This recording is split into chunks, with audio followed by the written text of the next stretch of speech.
Okay, so you've been solving equations with x's and y's and a's and b's.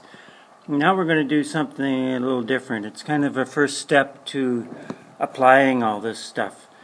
So what we're going to do is use scientific formulas, geometry formulas, and you're always going to know everything except one thing, and that'll be like the x and y and a and b that you've been doing already.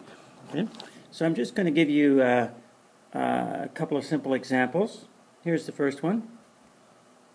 We'll take this formula, and you don't need to know these formulas. You just have to know how to find the missing letter when you're given the formula. So, and I'm gonna, and of course you can't know all of these. There'll always be one that you don't know.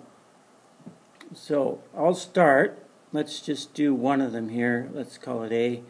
And I will give you, I'll say that the length is 20 and the width is 15. I'm sorry, I should have said that the P stands for perimeter in this one, L stands for length, and W stands for width. But as you can see, you wouldn't really have to know that. As long as I tell you what the relationship between L, W, and P is, all you have to know, L is 20, W is 15. You can find what P is even if you don't know its perimeter. So here's what we would do, of course. We would go dot, and we'd go 2, and then exactly where the L is, we put the 20 in the formula, plus, and exactly where the W is, we put the 15. So now that gives us 2 times 35, which is 70. So that's our final answer. So let's try another one here. Just gonna.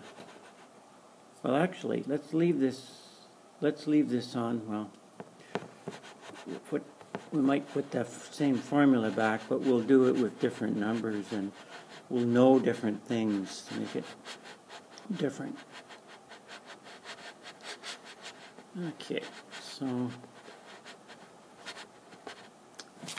let's go again here. Same formula. Call it B now. Heck, we could even do this a little bit backwards. Okay.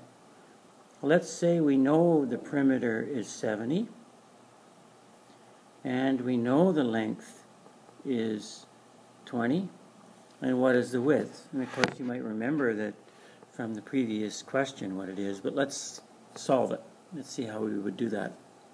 So again, first step is always that you put the number exactly where the letter is in the formula. So that's 70.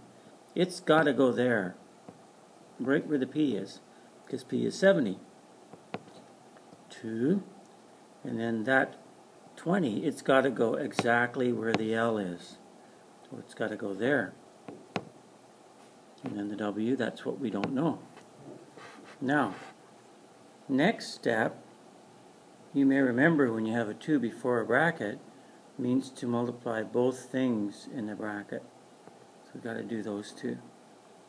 So 2 times 20 is 40, plus 2 times W is 2W. Just means 2 times W, whatever that W is. Then we'll go, okay, let's get the numbers together, leave the one with the letter on the other side by itself. So let's move that. And of course, anything that moved like that, we've got to change the sign. So what was plus 40 is now minus 40. So we got 2W, 7 minus 40. That gives us 30 is 2W. And then dividing both sides by 2, let's get our final answer here. W is 15, which is 30 by 2.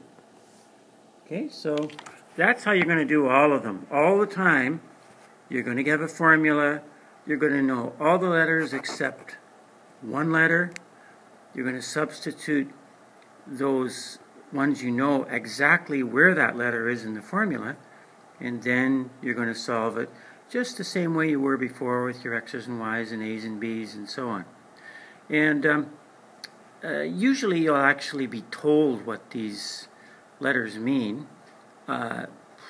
It's not necessary to solve it, but perhaps it's useful to see, especially the geometry formulas, because you're going to be getting geometry in not too long a time. But you can almost always guess that if the letter is perimeter that starts with P, the P is perimeter, and the L is length, and the W is width. It's usually the first letter. Okay, so I'll let you try